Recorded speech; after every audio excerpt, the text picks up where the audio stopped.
Times, which for younger members of the audience is a newspaper. It's sort of this big floppy book printed on bad paper with pictures and words in it. We also have a very good website and tablet app. Subscriptions start at a very reasonable £2 a week. So I was born in Carshalton, grew up in Wallington, and as you've been told, I went to this school between 1994 and 2001. No difference, I think you'll agree. Miss Waterhouse was my Year 7 art teacher. And sorry, miss, but I was 11 then, and I turned 35 this week. Thankfully, somebody other than Mr. Burton taught me design and technology. I took A-levels in maths, further maths, French, geography, and general studies. I did okay.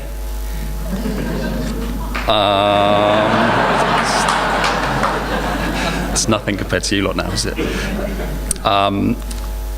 I went on to do geography at Cambridge as the headmaster said at St Catherine's College. I wrote lots for the student newspaper there. After that, went on to do a postgraduate diploma in magazine journalism at City University in London. And in 2008, I joined the Sunday Times, where, as the headmaster said, I'm now deputy editor of the travel pages. That's been voted newspaper travel supplement of the year 2 years running. And yes, it does mean I get to go on free holidays. God, this sounds arrogant, but last year I was shortlisted for the Association of Independent Tour Operators Travel Writer of the Year Award, Travel Writer of the Year at the British Press Awards, and Travel Writer of the Year by the Foreign Press Association. Obviously I didn't win any of those, otherwise there'd be a smug slide behind me. So I can see what you're thinking, very proper serious journalist, gosh how impressive. Headmaster's given you a clue as to some of the work I've produced over the last year, but here's a bit more. There's travel section there. Here we go. So this is me and Snowy on the first ever Sleeper Megabus to Glasgow. God, I look young then. Here's me getting whipped by some massive Russians. It's actually in London, London's only Russian bathhouse. Here's me just at night for some reason. Come up. Here's me standing next to one of the greatest ever newspaper headlines. It's a piece about ABBA's Mamma Mia Greek-themed dinner show in Stockholm. ABBA are what Mr. Burton had instead of Ed Sheeran. Here's me on a zero-gravity flight above Las Vegas, because why not? Here's when I trained to be a lumberjack in upstate New York. Here's when I went to test the world's first water park designed solely for people over the age of 18. Had a lot of fun. Met some really interesting people, as you can see. And seeing as this Christmas was only last week, here's the time I trained to be an elf in Lapland. That's Lapland, UK, which is just outside Bracknell.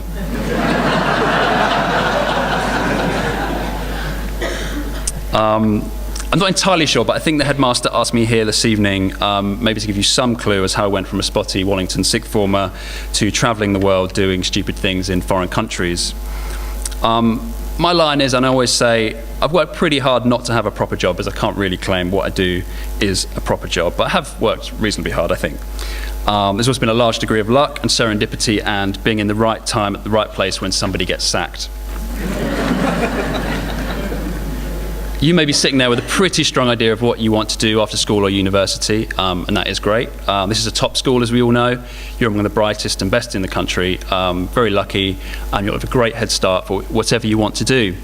On the other hand, you may be sitting there in a blind panic with no clue as to what you'll do next, and I just want to say, don't sweat it. I think that's fine. Inspiration will probably strike, and what you'll find is you won't realise that inspiration has struck until a long time afterwards, which I think is the case with me. I had no idea at the time really, but thinking about it in preparation for doing this talk, I realised there were two big watershed moments during my career at Wilson School. The first, and I hope she'll be pleased to hear this, wherever she is and whatever she's doing, I don't know, came in a Year 9 English class with a lovely Scottish teacher called Miss Rowat. She got us to read this brilliant book, Notes from a Big Country, which introduced me to my mind the greatest travel writer there is in Bill Bryson. It's his book about America, and you should definitely read it. This is his first line. Yeah, I come from Des Moines. Somebody had to. I'm yet to read funnier 8 words of journalism than those. How can 8 words be so funny. It's perfect to me. So after reading the chapter on Des Moines, Miss Rowat got us to write a travel piece about our own hometowns. Mine, on Wallington, got published in the school magazine. There we go. And to be honest, I don't think I've written anything much better since, even though I was 14. And again, I didn't realise it at the time, but I must have got a buzz from seeing my name in print. There it is. I think that must have stood me in good stead.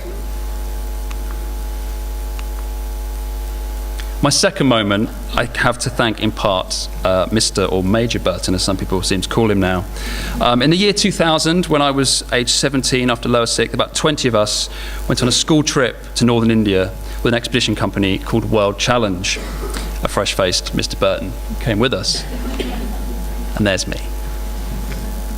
As well as painting in a school and visiting the Taj Mahal, we trekked for 11 days in this place, the Spiti Valley. It's still probably the most beautiful place I've ever been, and one of the fondest holiday memories of my life, despite the diarrhea that we all got struck with. I lost a stone in a month.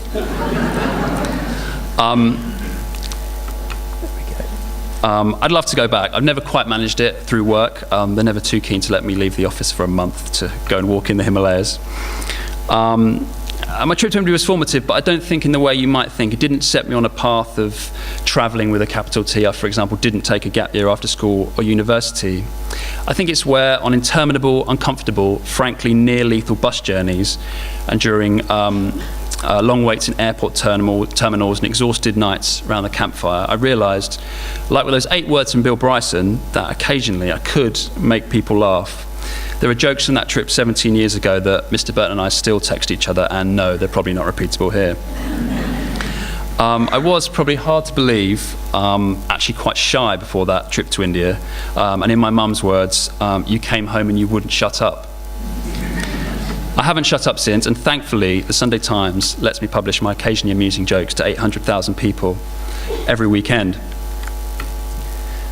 As a warning to those of you who are pretty sure on what you're going to do next, who are dead set on your future career and life and path, I think you have it all mapped out. The world changes. For example, when I first became a journalist, there was no such thing as Twitter or Facebook.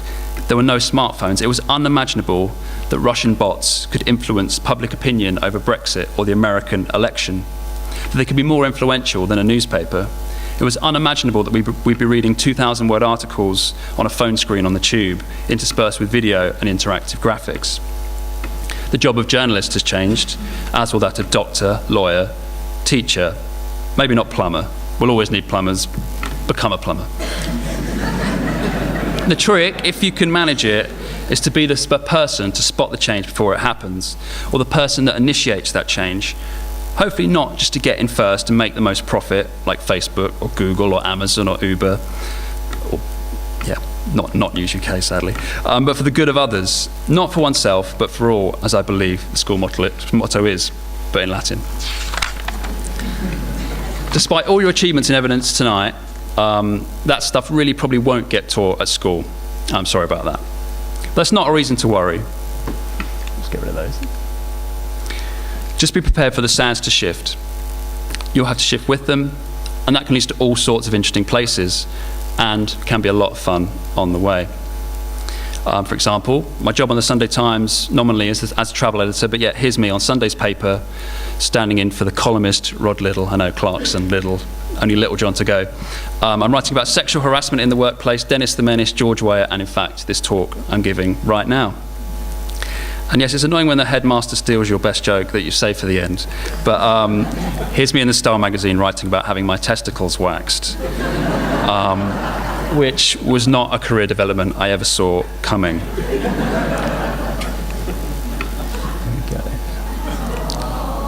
You've done it already.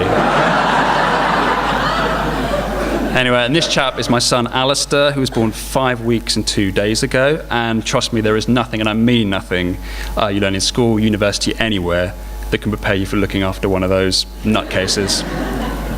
So just to say congratulations, firstly, to all of you.